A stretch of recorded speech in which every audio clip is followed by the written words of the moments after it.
We are indeed talking about the liberation from psychological suffering. And when we have psychological suffering, we may infer that we are in a suffering modality. That means that we were exposed to an event as we developed. It could have been a circumstance that lasted a very long time, a situation, you might say, and that child that was you inferred a worldview, inferred a self-conception, inferred the value system, and of course, memory kept repeating itself and reinforcing itself. This is a mode state.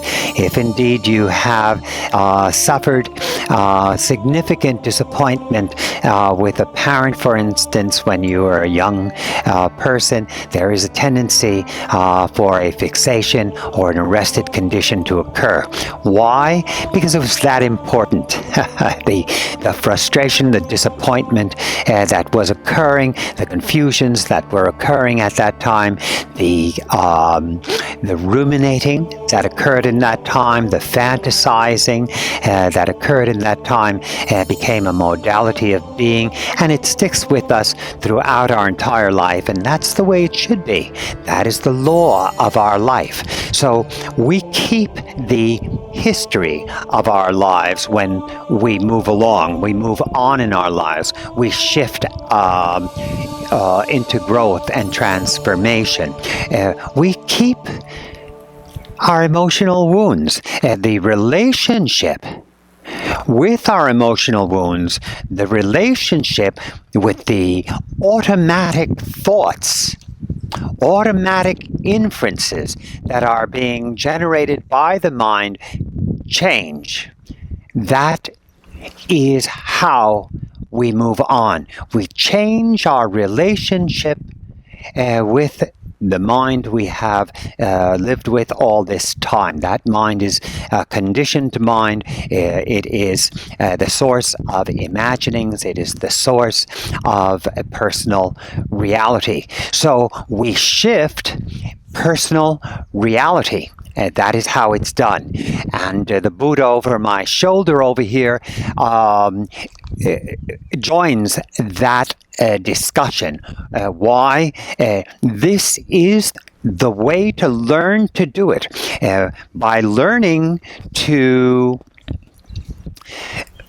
modulate to the meditative placement of attention, we learn how to modulate.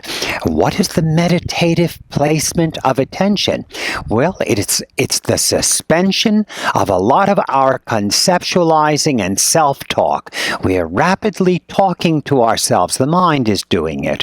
And this self-talk is indeed generating a perspective upon the field of infinite possibility that is considered to be the objective field. And let me explain that. That a circumstance and a perspective are not divorceable.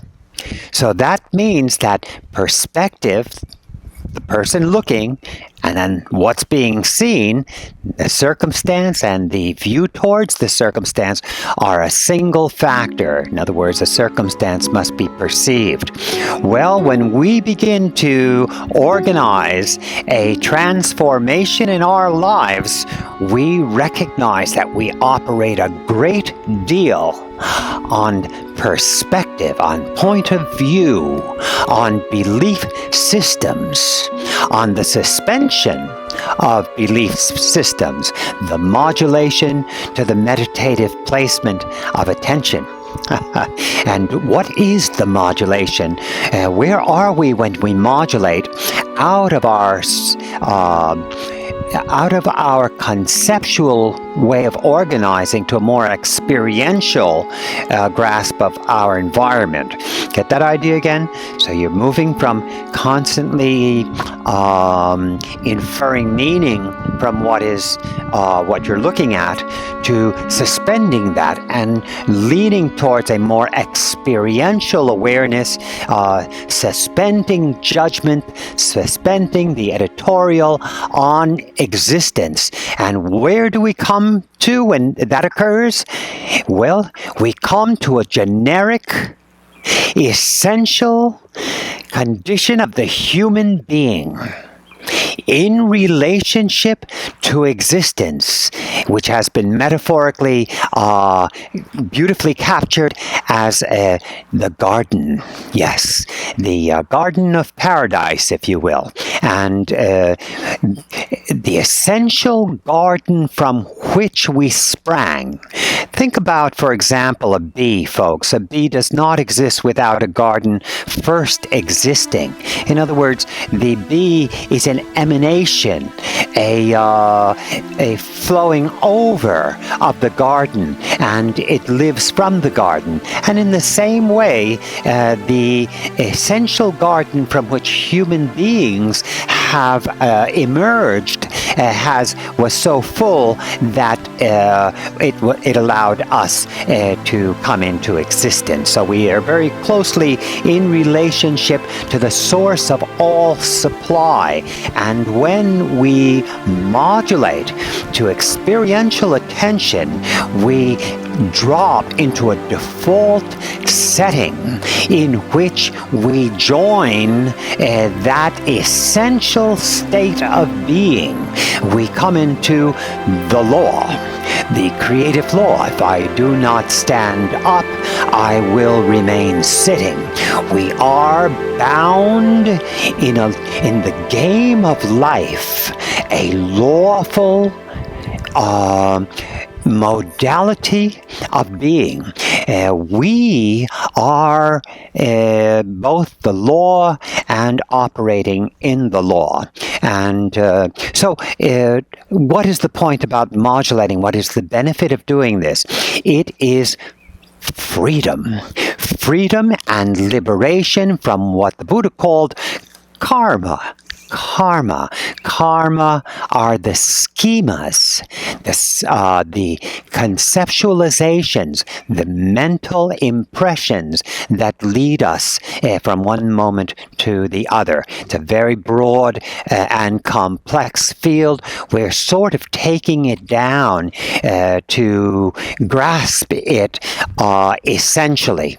I am talking today about the critical practice of modulating to experiential attention.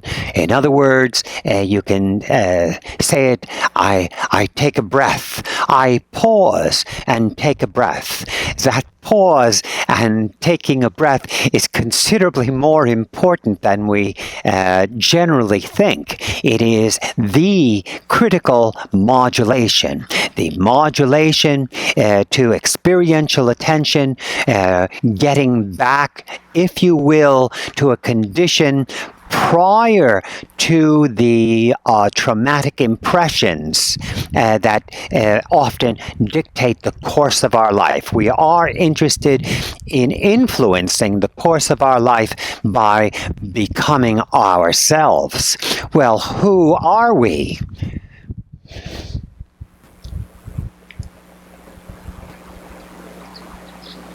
No, the tape didn't stop. We are silence itself. The plant, for example, the garden behind me grows in silence. So do we. Our true natures are completely silent. There are no falsehoods or lies, if you will, in that silence. It is the authentic condition, and it is sacred by nature. This is not idealizing. It is recognizing the sacred nature of identity, of our essential understanding of ourselves. I am is what this universe is. You wonder what the nature of existence is?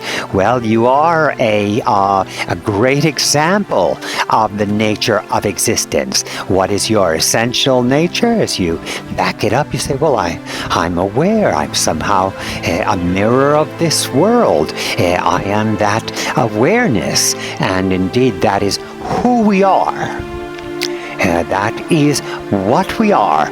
Also, I am discussing a comprehensive identity. Yet we need skills to operate to recover from our emotional wounds.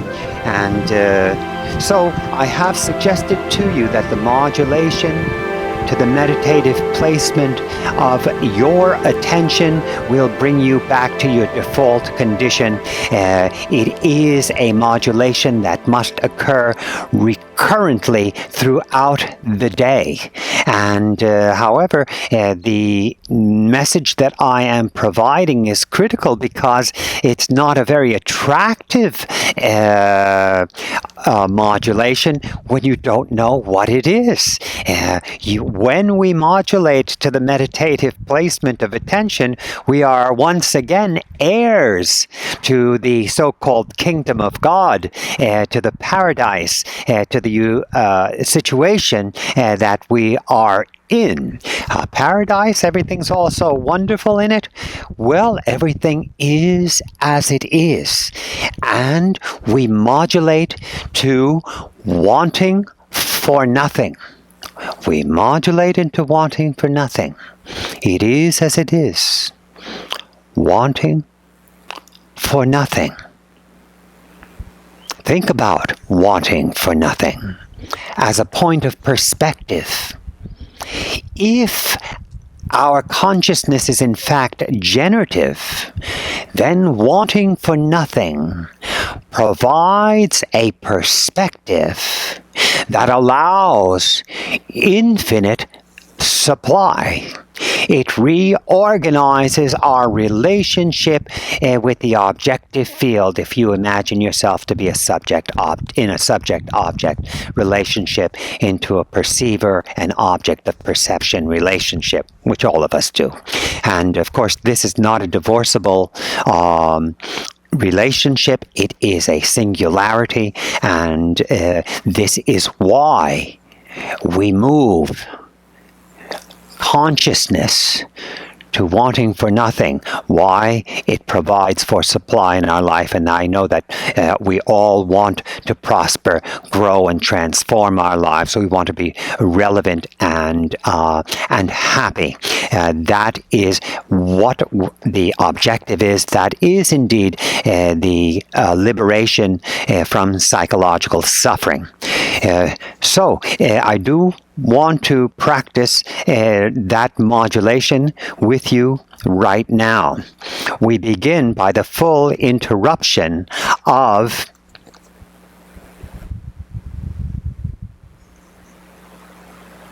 everything at any time.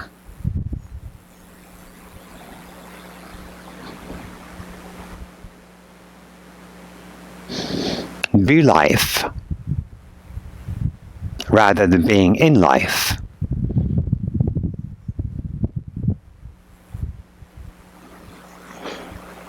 No questions, no arguments, no commentary. Let infinite wisdom be yourself. It is who you are.